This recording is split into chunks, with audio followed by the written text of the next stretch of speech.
On Wednesday, Claudia Sheinbaum became Mexico City's first female elected mayor.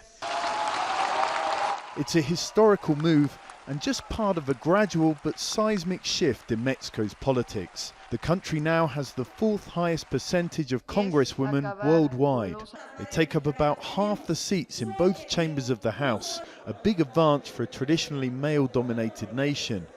But their presence still doesn't mean they're involved in the big calls, says lawmaker TAGLE. The real decisions are taken by an organisation called the Political Coordination Council, and that's still made up of men. So the real power in the Congress and Senate is with this group of men.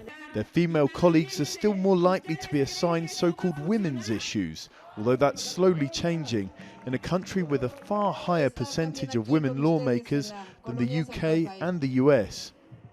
This hasn't happened overnight. For years now, Mexico has had gender quotas in politics, but so have most other countries in Latin America. The difference here is that women's rights advocates and lawmakers have worked hard to make sure that those are applied ever more strictly and that parties just can't get round it. They have to field and support women candidates. That's taking time to filter down. Less than a quarter of local mayors are women and only 3 of the 32 state governors. The playing field, say advocates, is still not equal.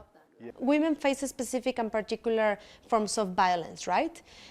They question their space, they question their private life, they question the way they dress, and not the way they act as politicians. So they are not measured the same way, men and women, in politics.